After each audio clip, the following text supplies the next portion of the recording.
Soal penipuan online, kita semua pasti udah nggak asing lagi kan? Mungkin pernah dapat pesannya juga. Tapi, gimana kalau saya bilang, di balik banyak pesan aneh itu, ada sebuah industri kriminal bernilai miliaran dolar yang dibangun di atas perbudakan dan penyiksaan. Nah, hari ini, kita akan bongkar kenyataan kelam di balik layar itu. Kalimat ini datang dari seorang korban, dan ini benar-benar merangkum ketakutan yang mereka eksploitasi. Ketakutan bahwa hidup kita bisa jungkir balik dalam sekejap. Oke, jadi gimana sih caranya mereka menjerat korban? Semuanya itu dimulai dari umpan. Mari kita bedah dua perangkap online yang paling umum dan paling menghancurkan. Di satu sisi, ada yang namanya sextortion. Ini cepat dan kejam. Contohnya Patrick. Cuma beberapa kali ngobrol, satu panggilan video yang ternyata direkam, dan tiba-tiba dia diperas ribuan euro. Di sisi lain, ada yang namanya pig butchering. Nah, ini mainnya lama banget. Thomas, seorang pensiunan, didekati selama 4 bulan lebih sama seorang pengusaha wanita di LinkedIn. Kepercayaan dibangun pelan-pelan, sampai akhirnya tabungan 250.000 euro miliknya ludes. Nah, yang bikin merinding tuh nama yang dipakai sama penipunya sendiri.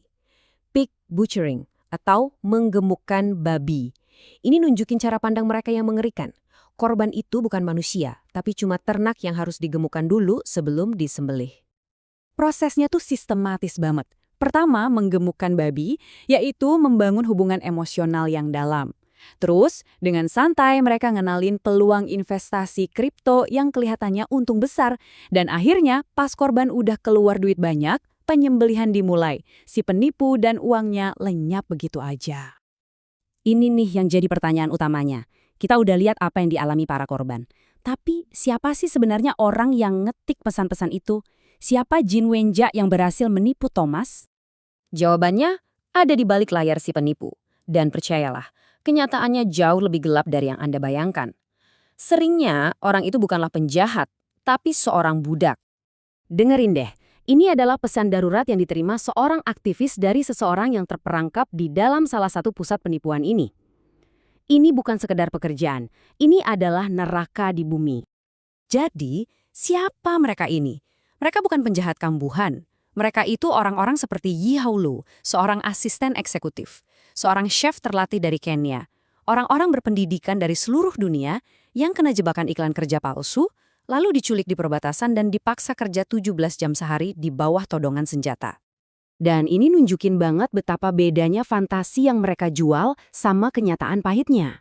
Thomas melihat Jin Wenja, seorang pebisnis glamor. Padahal aslinya, itu adalah seseorang seperti Yi Haolu yang terperangkap, pakai foto curian dari influencer, dan dipaksa menipu cuma untuk bertahan hidup. Terus gimana kalau mereka gagal menuhin target penipuan? Hukumannya brutal dan nggak manusiawi. Para penyintas cerita soal siksaan yang benar-benar nggak kebayang. Dipukuli pakai batang logam, disetrum sampai pingsan, dibiarin kelaparan. Jadi, poin paling pentingnya adalah, ini bukan cuma soal penipuan finansial. Ini adalah perdagangan manusia dengan tingkat kekejaman yang ekstrim. Semua elemen ini, penipuan, perbudakan, dan penyiksaan, semuanya menyatu jadi satu mesin kejahatan global raksasa yang beroperasi seolah-olah kebal hukum. Pusat operasi mereka ini kebanyakan ada di daerah-daerah perbatasan Asia Tenggara yang minim hukum, terutama di Myanmar, di mana perang saudara menciptakan sorga bagi sindikat kejahatan untuk berkembang biak. Dan soal duitnya, angkanya benar-benar gila. Diperkirakan mencapai 60–80 miliar dolar setahun. Bayangin, itu setara sama seluruh perdagangan narkoba di kawasan itu. Ini bukan lagi operasi ecek-ecek, ini adalah industri global. Strukturnya itu rapi banget, udah kayak perusahaan. Di paling atas ada dalangnya, seringkali triad Tiongkok kayak tokoh terkenal Broken Tooth yang mendanai semuanya. Di bawah mereka ada operator geng yang menjalankan operasinya, dan di paling bawah ada ratusan ribu pekerja paksa yang jadi tenaga sekali pakai mereka. Tapi, mesin kejahatan ini bukannya tidak terkalahkan. Di tengah semua kegelapan ini, ada perlawanan, ada harapan, ada orang-orang yang berani melawan balik dengan cara yang luar biasa. Kita lihat aksi-aksi perlawanan yang luar biasa. Ada chef dari Kenya yang nekat lari mempertaruhkan nyawanya. Ada Yi Haolu yang diam-diam ngumpulin bukti dari dalam. Ada juga aktivis seperti Jackie Tian yang kerja tanpa lelah buat nyelamatin para korban. Dan belakangan ini, operasi internasional berhasil bebasin ribuan orang. Jadi perlawanan itu nyata. Keberanian manusia itu satu hal, tapi sekarang perlawanan juga datang dari sisi teknologi. Para peneliti ini, mereka membalikan senjata para penipu untuk melawan diri mereka sendiri. Idenya tuh simple tapi jenius banget. Mereka menciptakan korban virtual pakai AI. Jadi chatbot ini ngajak ngobrol para penipu tanpa henti, buang-buang waktu berharga mereka. Sambil ngobrol, si AI ini ngumpulin data penting, kayak akun PayPal atau dompet kripto mereka, lalu secara otomatis ngelaporin akun itu biar diblokir. Intinya, mereka memutus aliran uangnya. Dan akhirnya kita kembali lagi ke Patrick.